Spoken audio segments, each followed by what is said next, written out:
Well, the countdown is on right now for a possible CATS operator strike, and union leaders have already filed the paperwork with federal mediators, which means if there is no deal in 30 days, drivers could hit the picket line. And right now tonight, Queen City News anchor Casey Jones live from the Charlotte Transit Center. Casey, break this all down for us. Even though it's unclear right now what the future has in store, city leaders right now still making big plans for the transit. That's right. They're betting big on buses. Charlotte City Council spent the second day right down the street at the government center mapping out plans for better jobs and housing in the city. One of the plans for better paying jobs for people, the priorities, is to beef up public transit, give people more access. But the reality is the opposite right now. You are facing a driver strike. Officials are cutting routes and making them less frequent. But could there be a plan to still turn things around?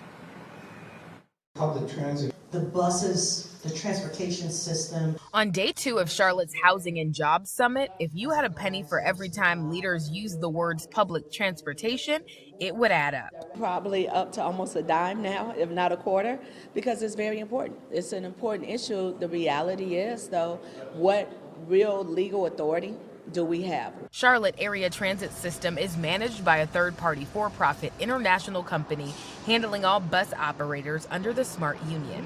The two parties have failed to agree on a new collective bargaining agreement. The union has filed the paperwork for drivers to go on strike if there's no deal within 30 days. Right now, a union member tells me the main sticking points are wages and security. The wages have just failed to keep up with cost of living.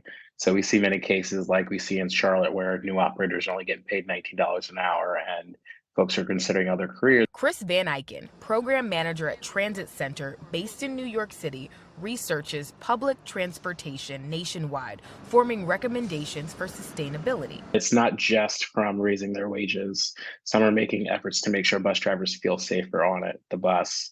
And this could be done in a number of ways. It's not just deploying more security, though that's certainly one of the tools that's used. It's also making fare collection easier. As closed-door union negotiations continue, CATS leaders are releasing maps that show where the bus would run if drivers strike. All express routes would be canceled and buses would run less frequent, which could be a major barrier for parts of the community. It's all part of a large system, right? We talk about jobs, we talk about housing. If you can't get to your job, right, that's an obstacle to employment, like childcare is.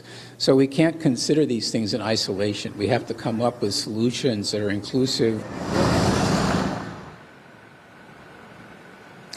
Charlotte City Council funds CATS, but beyond that, they do not have the authority to make any policy decisions. The Metropolitan Transit Commission is in charge. Their next meeting is January 25th at 5 o'clock. That would, of course, still be within that 30-day cooling off period required by federal law before bus operators would have a strike. In the meantime, both parties, the union and the management company for CATS, will be coming to the table with federal mediators, hoping to iron everything out to keep buses running and avoid a strike. We will keep you updated with whatever we learn. Reporting live from Uptown Charlotte, Casey Jones, Queen City News. I know you will. Thank you so much.